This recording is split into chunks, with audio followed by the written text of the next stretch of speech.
Durante sessão do Congresso Nacional, o senador Flávio Bolsonaro comunicou que apresentou uma representação contra o ministro de Lula, Flávio Dino, à Procuradoria-Geral da República. O senador relatou: "Quero comunicar que estou entrando com uma representação na Procuradoria-Geral da República contra o ministro da Justiça, Flávio Dino, porque não foi a primeira, não foi a segunda, não foi a terceira. Foram mais de 10 vezes que vimos notícias dele tratando de um inquérito sigiloso da Polícia Federal. Ele está com informações sigilosas e privilegiadas em tempo real do que acontece em investigação dentro da Polícia Federal." Flávio Bolsonaro questionou: será que isso não é interferência na Polícia Federal? Será que não há um direcionamento em função de o Flávio Dino divulgar essas informações? O senador acrescentou: "É fundamental que a CPMI possa vir para que possamos botar luz sobre aquilo que possa estar sendo omitido nesse inquérito." Apoiadores do ex-presidente Jair Bolsonaro e pessoas que apenas têm um discurso diferente do imposto pelo cartel midiático vêm sendo perseguidos, em especial pelo Judiciário. Além dos inquéritos conduzidos pelo ministro Alexandre de Moraes, do Supremo Tribunal Federal, também o ex-corregedor do Tribunal Superior Eleitoral, Luiz Felipe Salomão, criou seu próprio inquérito administrativo e ordenou o confisco da renda de sites e canais conservadores, como Bárbara, do canal Te Atualizei, e a Folha Política. Toda a receita de mais de 20 meses do nosso trabalho está bloqueada por ordem do TSE, com aplauso dos ministros Luiz Roberto Barroso, Alexandre de Moraes e Edson Fachin. Sem a possibilidade de receber a renda de seu trabalho, o jornal corre o risco de fechar. Se você apoia o trabalho da Folha Política e pode ajudar, use o QR Code para doar qualquer quantia para a empresa Raposo Fernandes ou use o código ajude@folhapolitica.org. Caso prefira, há a opção de transferência bancária para a conta da empresa Raposo Fernandes, disponível na descrição deste vídeo e no comentário fixado no topo.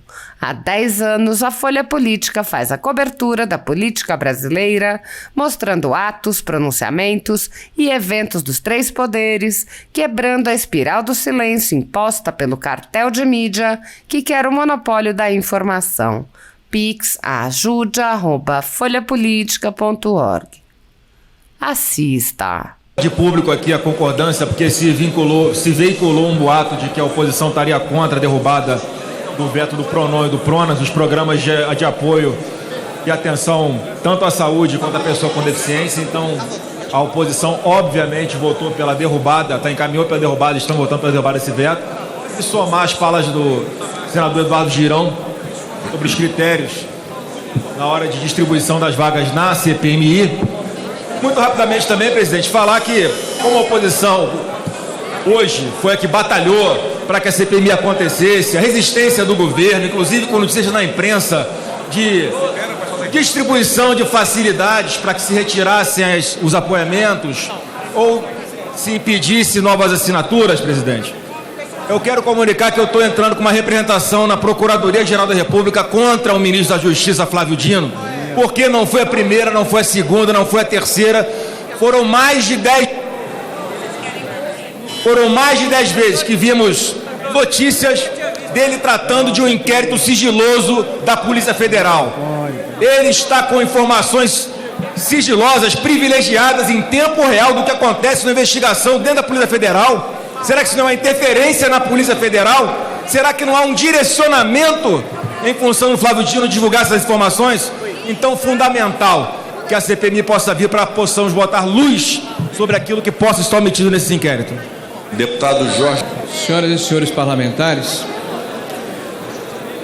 primeiro dizer a Vossas Excelências que o fato de estarmos reunidos numa sessão congressual é de uma importância ímpar, porque é a primeira dessa legislatura, onde os senhores senadores e os senhores deputados estão no mesmo espaço, representando o Congresso Nacional, discutindo temas importantes e relevantes para o país.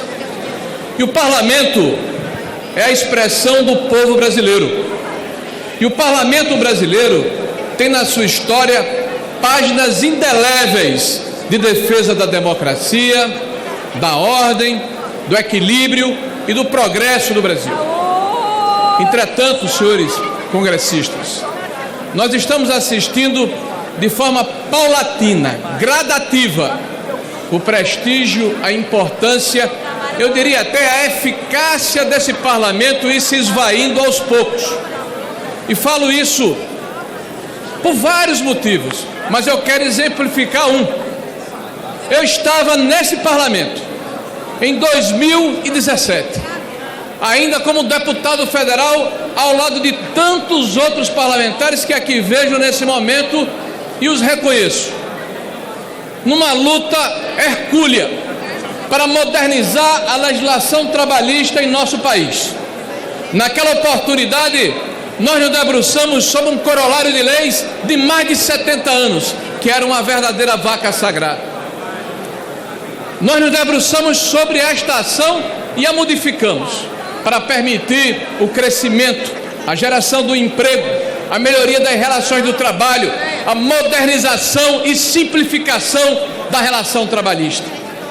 E entre essas ações, este Congresso, este Parlamento, a Câmara Federal, secundada pelo Senado da República, convalidada pelo presidente Michel Temer e depois pelo próprio Tribunal Eleitoral, pelo próprio STF, modificou a obrigatoriedade do pagamento do imposto sindical.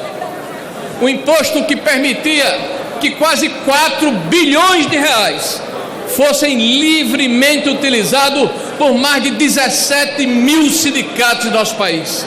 O Brasil virou uma fábrica de sindicatos. Existia até sindicato dos trabalhadores em sindicatos. Não que fosse uma brincadeira, mas era um exercício de criatividade se criar instituições para capturar uma parte dessa verba pública. E nós estamos vendo agora quedados, inertes, que aquela situação que foi equacionada, que foi resolvida para permitir que o trabalhador livremente pudesse optar para contribuir para o seu sindicato, retirasse a condição coercitiva de contribuir com um dia obrigatório no seu trabalho para alguém que muitas vezes não contribuía para o seu labor e para a sua organização. Nós estamos vendo o Supremo Tribunal Federal novamente ultrapassar este parlamento e legislar no sentido de retomar, de reaver, de entregar novamente ao aparelhamento do sindicalismo pelego e varguista desse país uma condição que vai lhes permitir pagar aquela mão de obra que irá ocupar as praças dessa cidade, uma vez que nos últimos 6 anos, com o término do imposto sindical, nós não estamos mais vendo aquelas mobilizações que a esquerda fazia nesse país. Eles saíram das ruas, eles foram varridos das ruas, porque as suas mobilizações eram artificiais e pagas pelo imposto sindical. E infelizmente nós estamos vendo essa nódoa voltar ao nosso cenário nacional. É importante que haja uma reação deste parlamento, para apresentarmos uma nova lei, para corrigirmos essa situação, para premiarmos a liberdade sindical, o direito da escolha, o direito de se contrapor à necessidade de se tirar coercitiva e obrigatoriamente o labor do cidadão brasileiro, que muitas vezes sequer esses recursos têm as contas prestadas para quem quer que seja. Por isso, senhor presidente, tomo a liberdade de ocupar o espaço no Congresso Nacional, a Casa do Povo Brasileiro, onde os senhores deputados e senadores estão presentes, para lhe dizer: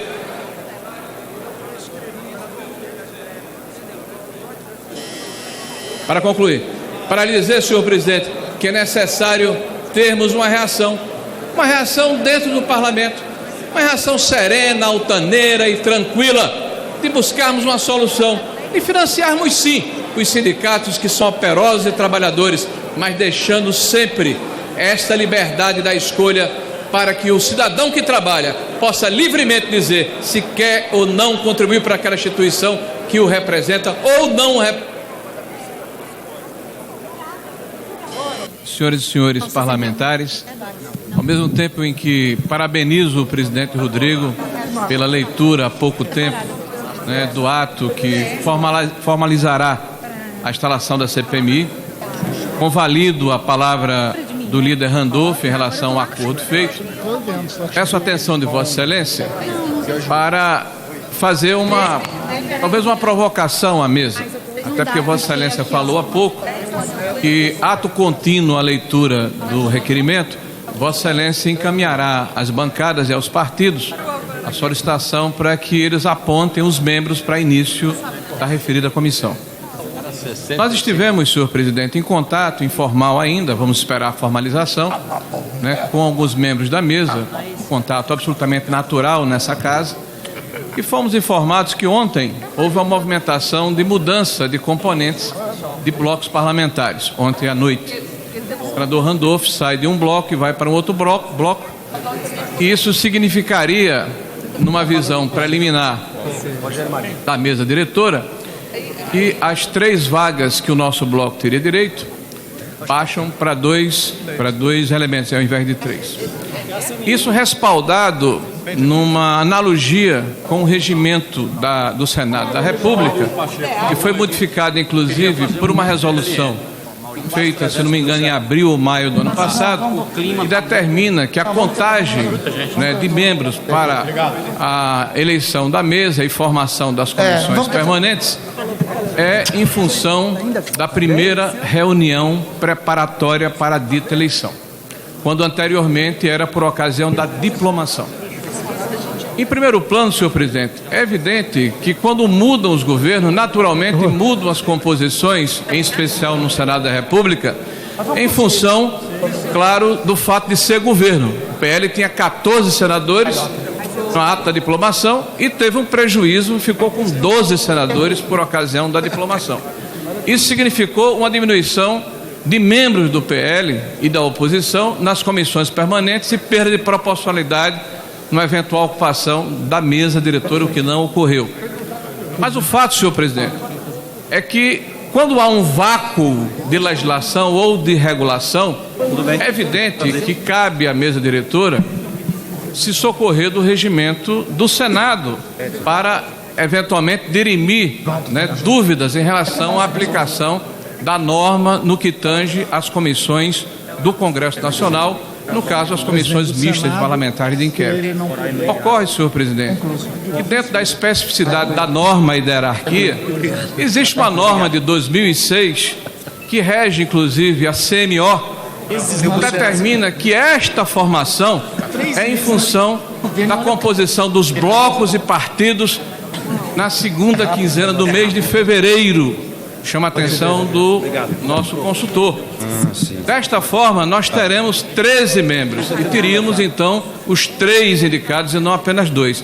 Eu peço a Vossa Excelência que debruce sobre o tema antes da formalização do pedido de indicação dos componentes, para evitar, inclusive, que tenhamos que litigar em relação a esse processo que achamos que temos o direito. Perfeito.